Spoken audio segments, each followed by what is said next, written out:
Bismillahirrahmanirrahim. Today I am going to discuss about Stevens rearrangement. So Stevens rearrangement is also called electrophilic rearrangement because in Stevens rearrangement there is shifting of electrophile from one position to another position. So that's why Stevens rearrangement is also known as cationotropic rearrangement because in this rearrangement cation R plus can move from one position to another position. So what is Stevens rearrangement? In Stevens rearrangement, quaternary ammonium salt containing an electron withdrawing group, इसमें एक electron withdrawing group होता है जो क्या करता है, एक carbon atom के साथ अटैच होता है और उसको हम ट्रीट करते हैं with strong base. Strong base के तौर पर हम यहाँ पर सोडियम एमाइड लेते हैं। कौन सी चीज को लेते हैं? सोडियम एमाइड को यहाँ पर हम लेते हैं और ये कन्वर्ट होगा एमाइन में। अब इसका जो स्टेटमेंट है वो किस तरह है? So the rearrangement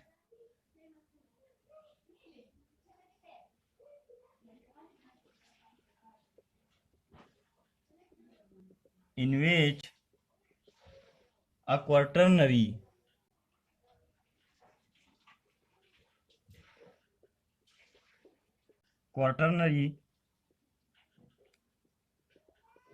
ammonium salt containing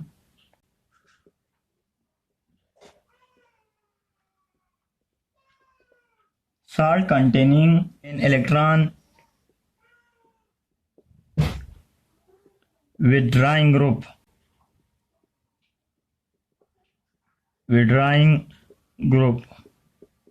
यहाँ पर हम Z को इलेक्ट्रॉन विड्रॉइंग ग्रुप के तौर पर लेते हैं, attached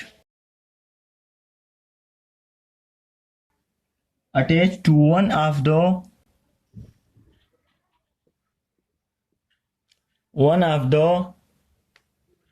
carbon is treated with strong base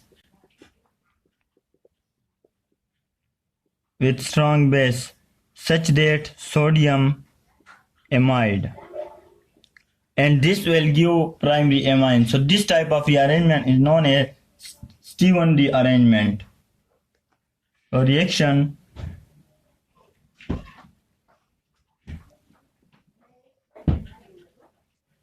reaction किस तरह है? यहाँ पर हम N प्लस और इसके साथ R1, R2 और R3, यहाँ पर CH2 और यहाँ पर Z, ये एक इलेक्ट्रॉन विड्रॉइंग ग्रुप है ये, और इसको हम ट्रीट करते हैं in the presence of strong base such that sodium amide NaNH2, और ये हमें ये कंपाउंड देगा। This will give us like this compound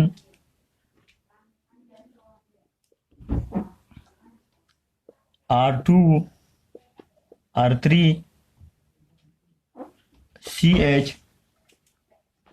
R1 और यहाँ पर Z।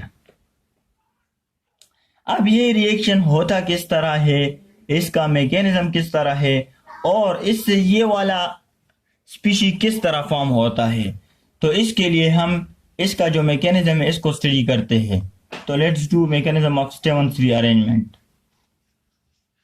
mechanism of Stevens rearrangement is, in first step of mechanism, the base such that sodium amide removes H plus from the compound CH2, और ये H plus कहाँ से remove होगा? CH2 से, and proton are made acidic by the presence of electron withdrawing group such that Z। तो इसका जो reaction mechanism है वो Z, ये एक इलेक्ट्रॉन विड्रॉइंग ग्रुप है और यहाँ पर ये CH2 है, यहाँ से प्रोटॉन रिमूव होगा और यहाँ पर N और यहाँ पर R3, R2 और R1, ये रिएक्शन होगा in the presence of sodium amide, और यहाँ से रिमूव कौन होगा, H प्लस आयन।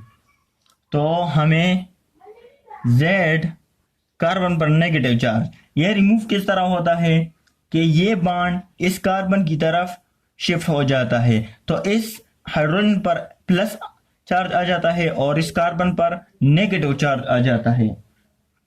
तो कार्बन पर नेगेटिव और यहाँ पर H, nitrogen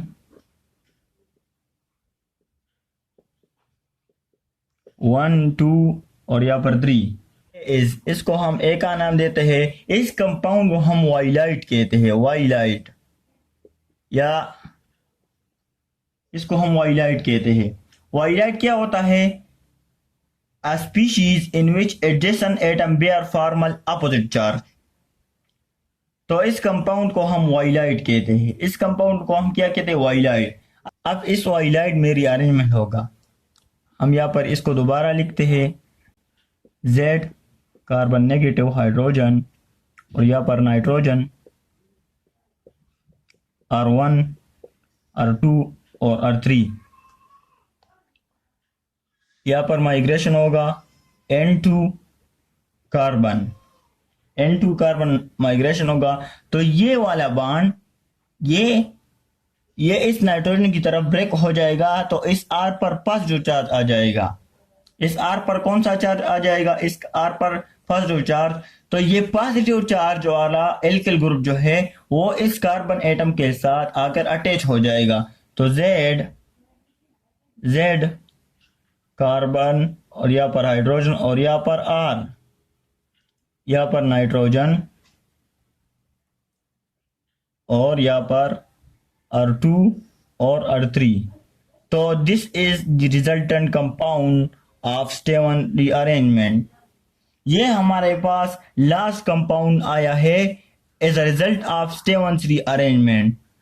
so this is all about Stevens rearrangement and the reaction mechanism of Stevens rearrangement. Okay, thanks.